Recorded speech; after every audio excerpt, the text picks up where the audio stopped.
The A-34 Comet. Built in 1944. Fast, well-armed, and deadly.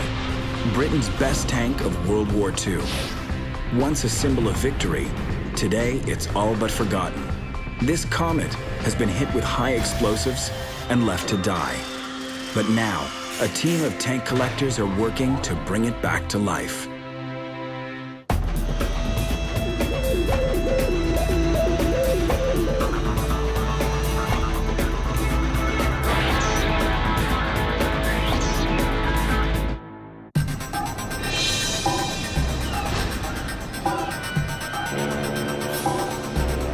The Isle of Wight Military History Museum is one of the few private workshops where you can go to get your tank fixed.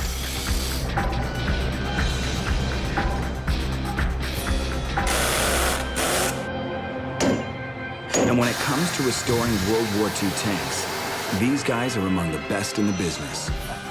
Dave Arnold is the man with the vision. I am the managing director of the Isle of Wight Military History Museum. Dave Barnes is his 21-year-old nephew. We do sort of a number of things, really. We do a lot of welding, and we take tanks apart and we put them back together. Bob Darwood is a military historian and vehicle electrics expert. You dragged me into this, really. It's been downhill ever since. They started out restoring tanks for other people. Since then, they have built up an impressive collection of their own, including 36 tanks. Back in '92, I'd already reached the point of owning the Centaur, the Sexton, and I had the 3 Comets. And at that point, I realised that I'm either going to have to do something that's going to make a business out of it or sell up, because there's no way I could afford to keep all those tanks. That's when Bob and I sat down one day and said, do you reckon we could do it on our own? And we just tried to do it on our own. Their next job has been on Dave's back burner for 12 years. It's a rare 1944 Comet. Weighing 34 tons, the Comet was faster than the American Sherman. It had thicker armor, wider tracks, and a bigger gun. When they were first issued, the Comets were actually given to the crews that came out of Shermans. And the first time they drove them, they reported back and said that it was like driving a cross-country sports car. They were that good cross-country. Various historians look at the Comet as probably the best British tank to sea service in the Second World War. This Comet has been rescued from an Army target range. It's been shot at, set on fire, and vandalized. The damage is extensive, but because this tank is so rare, Dave and his crew think it's worth trying to save.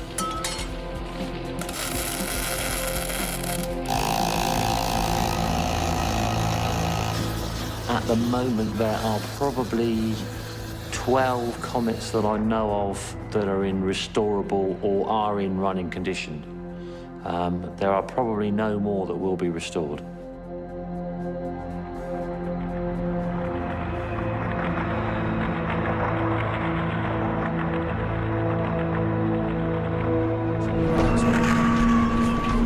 The plan is to use the parts from 3 destroyed Comets to make one good one.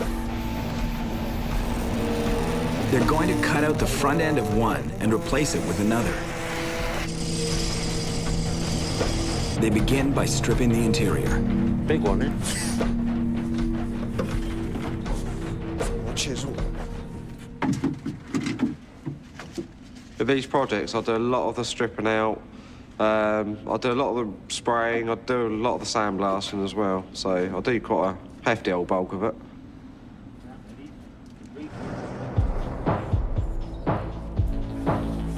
In order for us to get cracking on this tank and be able to get it apart, the first thing we're going to do is unscrew the gun barrel. You know it. Have a quick look. He's just seeing how far the barrels come out of the breech. That's about 8. Breech ring, that is. That's about 8, David. Now you've got the weight of the gun, it's sliding back into the turret. That's right. They're pondering what to do. We're going to get like a strop, put it round the arm, the boom there, and that, put it through the end of that so we can sort of pull. And as we pull, it will support it slightly as well, so it won't just drop.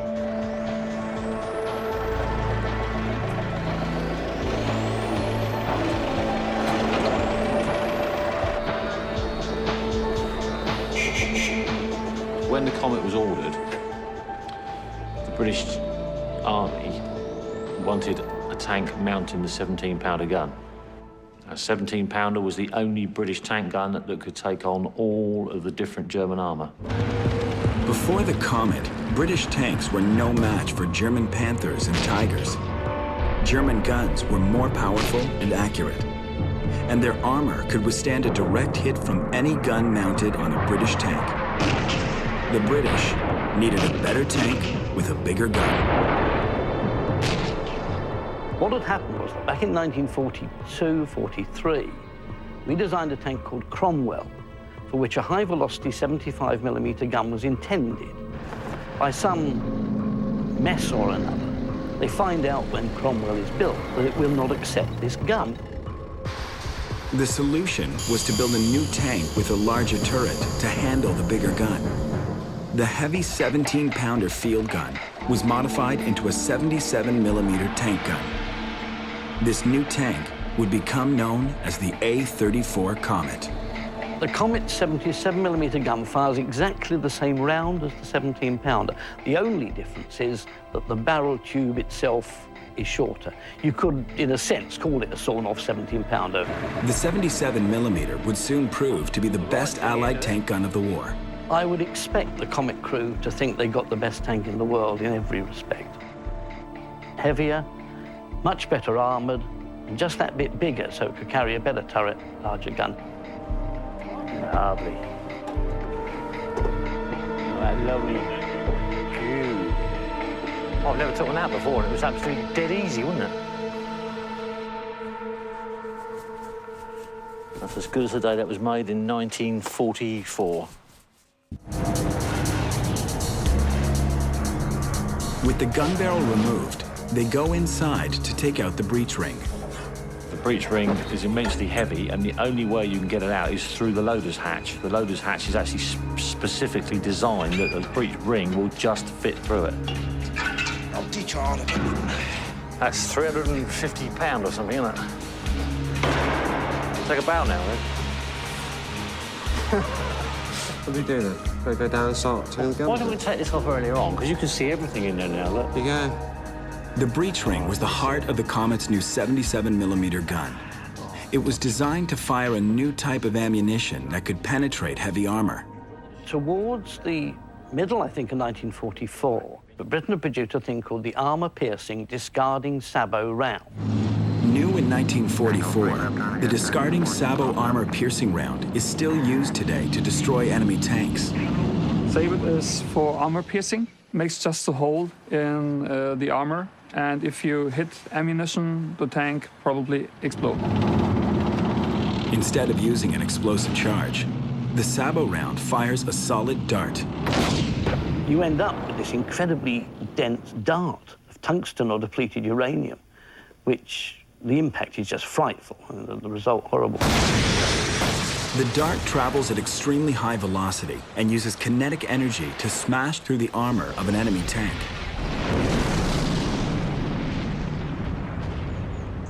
Today's German Leopard 2A6 is armed with the most powerful tank gun in the world.